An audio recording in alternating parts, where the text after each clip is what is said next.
इस समय Banaras locomotive work के परिसर में हूँ और ये वो परिसर है जिसकी आधारशिला देश के प्रथम राष्ट्रपति डॉक्टर राजेंद्र प्रसाद ने 1956 में रखी थी। और आज यह बरेका एक नया कीर्तिमान स्थापित किया है कि 10,000वां इंजन की हरी झंडी यहाँ के जीएम वासुदेव पंडा जी ने हरी झंडी दिखा करके रवाना किया है। तो आइए हम जानते हैं कि क्या राज है कि बहुत ही तेजी के साथ अपना बरेका विकास के पैमाने को छू रहा है। वो जो हमारे ये जो उपलब्धि है, ये उपलब्धि इसी वजह से हो पाया है क्योंकि हमारी जो अधिकारी और कर्मचारी हैं वो उनका कुशलता को ऊपर से और ऊंचाई से ऊंचाई को लेकर गए हैं। उनका कर्तव्य निष्ठा, उनका परिश्रम और उनका जो कुशलता में वृद्धि हुआ है, उसके कारण ही हम लोग नए नए इंजन, नए नए टेक्नोलॉजी के इंजन बना पाए हैं और ज़्यादा से ज़्यादा बनाने में सक्षम हुए हैं। सर अभी तक जो है विदेशों में कितने इंजन निर्यात किए गए?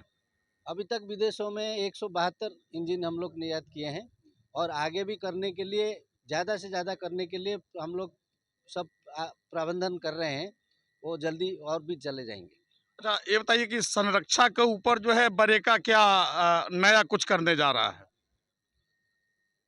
हम लोग का अभी जो भी लेटेस्ट टेक्नोलॉजी है, जैसे CVVRS, crew voice and video recording system, और एक RDAS होता है जो कि ड्राइवर असिस्टेंस सिस्टम है, इसको लगाने जा रहे हैं बहुत जल्दी। उससे क्या होगा कि जो अगर ड्राइवर की गलती होता है या ड्राइवर इनअटेंटिव हो जाते हैं थोड़ा सा कभी, क्योंकि लंबा दूरी में गाड़ी चलाते चलाते कभी कभी थोड़ा सा माइंड माइक्रो सेकेंड के लिए माइक्रो स्लिप हो जाता है या माइंड कहीं डाइवर्ट हो जाता है। वैसे केस में एक्सीडेंट ना हो तो उसको डिटेक्ट करने के लिए और उसको रिकॉर्ड करने के लिए हम लोग RDAS और CVVRS का सिस्टम लगा रहे हैं। और RTIS सभी लोगों में अभी लग के जा रहे हैं ताकि लोकोमोटिव का जो पोजीशन है, जो ट्रेन का पोजीशन है, वो कंट्रोल को डायरेक्टली पहुंच जाएगा।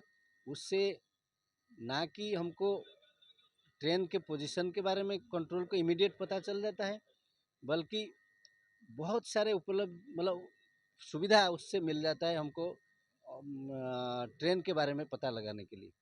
जैसे पैसेंजर्स को भी जो इन्फॉर्मेशन अभी मिलता है ट्रेन का अराइवल का, डिपार्चर का, उसमें कभी कभी थोड़ा सा तारतम्य रहता है तो लोग थोड़ा सा उतना प्रसन्न नहीं है कि हमको जो पैसेंजर इन्फॉर्मेशन सिस्टम है उतना एक्यूरेट नहीं दिया है। ये RTIS से वो और एक्यूरेट हो जाएगा, लोगों को एग्जैक्ट पोजीशन ट्रेन का पता चल जाएगा। बाकी संरक्षा के बहुत सारे काम किया जा रहा है, तो वो तो बहुत लंबी लिस्ट है। सर अभी आप चर्चा कर रहे थे कि यूरोपियन कंट्री में जितना इंजन का उत्पादन होता है उतना भारत का जो बनारस है, बनारस का जो बरेका है उतना उससे भी ज़्यादा उत्पादन करता है। तो क्या है, जैसा उसका विस्तार दें सर।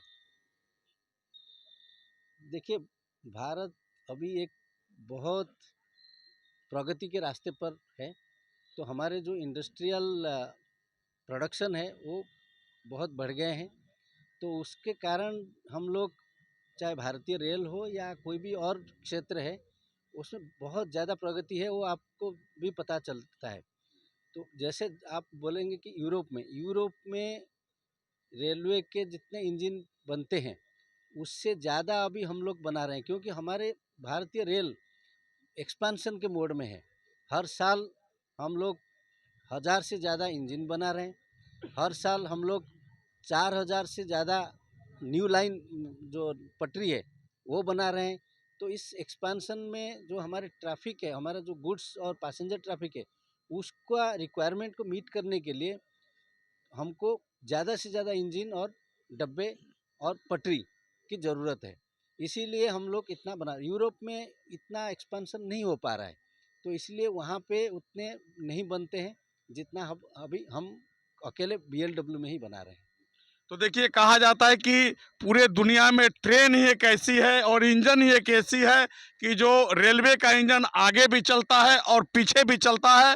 और आज बरेका जो है इंजन के निर्माण के क्षेत्र में एक बहुत ही जो है वैश्विक स्तर पे अपना कीर्तिमान स्थापित कर रहा है और किया है। हरेंद्र शुक्ला, भारत 24, वाराणसी से।